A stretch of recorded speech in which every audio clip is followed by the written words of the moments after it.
Prime Minister Narendra Modi in 17 hours from now at 10 a.m. tomorrow morning will be addressing the nation for the third time since the coronavirus crisis hit. This is his third address to the nation. Prime Minister Modi is likely to make it official that India's 21-day lockdown that formally expires tomorrow on April the 14th will be extended. The nationwide lockdown is likely to be extended, like we've been telling you, by 2 or more weeks. The centre has assured the supply of essentials during the lockdown. In fact, it will become even easier to access the things that have been difficult to access so far. All union ministers will be resuming work at their respective offices in government buildings after the Prime Minister's order to mantris to their offices, but to follow all precautions. The centre, meanwhile, is considering providing relief to the agriculture sector because this is crucial. Industries Ministry has also proposed opening of certain factories. The Industry Secretary has written to the Home Secretary suggesting that manufacturing units be allowed to open in a safe and phased manner so that the Indian economy does not sustain more damage.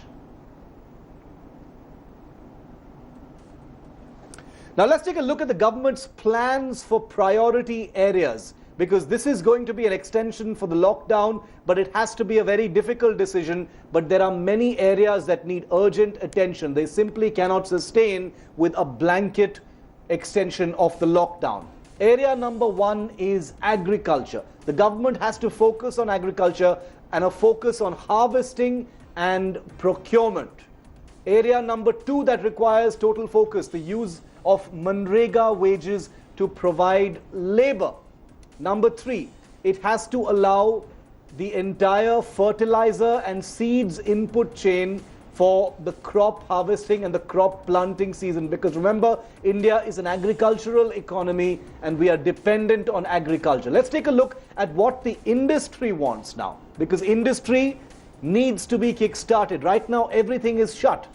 Number 1, arrange for the return of migrant labor that has left cities in droves. All of that migrant labor needs to be brought back. That's priority number 1. Number 2, enforce social distancing rules in factories if they are to be opened. It's much easier said than done, but that is basically and broadly what needs to be ensured during any kind of calibrated lifting of the lockdown. Under lockdown 2.0, areas could be divided. This is what experts say. It is yet to be announced, but areas of the country are likely to be divided into 3 zones: red, yellow and green, depending on the number of coronavirus cases. So what is the red zone? These are districts with substantial COVID-19 cases already. In these red zones, no activity will be allowed. It will continue to be under a total lockdown, complete closure of hotspots. Then right below that is the yellow zone. These are areas with a limited or a manageable number of COVID-19 cases where everyone is accounted for and contact tracing activities has been completed. In these yellow zones, there will be restricted activities, limited public transport services, crop harvesting may be allowed in the yellow zone. And then finally the green zone. These are districts with no COVID-19 cases at all right through the lockdown period. There will still be a limited movement of people. It won't be a free-for-all.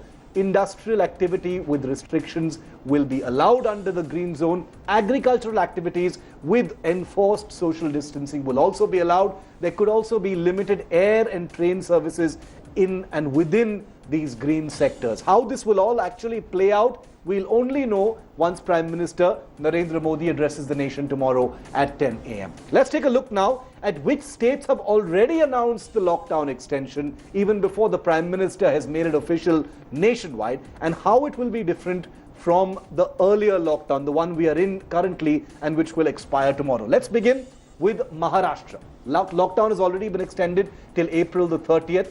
This is a state with the highest number of COVID-19 cases and deaths. Only essential services will continue in the state. The district borders will remain sealed. Public transportation remains suspended. So Maharashtra's lockdown will be absolute and it will continue till April the 30th. Then you have Odisha, which has also extended its lockdown till April the 30th. All agriculture-related activities have been exempted from the lockdown. Manrega scheme will continue. Construction of rural housing will also continue. Construction of toilets under the Swachh Bharat Abhiyan has also been exempted from the lockdown. Home delivery and e-commerce sites have been exempted. Telangana is the other state that has announced its extension of lockdown till April the 30th. Only essential services will remain open. Once again, all restrictions before April 14th will continue till April the 30th. As in West Bengal, where it has extended the lockdown till April the 30th, all essential services to remain open. Online delivery of food, groceries and medicines. Sweet shops, like the Mamata Banerjee government had famously said, will remain open every day till 3 p.m. Wholesale flower markets will continue to function as well. Punjab became one of the latest to announce its lockdown extension till the 1st of May. The task force will be deciding on its exit strategy separately, but the curfew will remain in place there. Agricultural activity, which is so important for Punjab, will also be allowed in a phased manner under this extended deadline. Now we've got some breaking news coming in. Another major state has just announced the extension of its lockdown. Hi everyone, Preeti Chaudhary here. Hope you like this video. For latest news and analysis, like and subscribe to the India Today YouTube channel. And don't forget to press the bell icon to stay updated. Thank you for watching.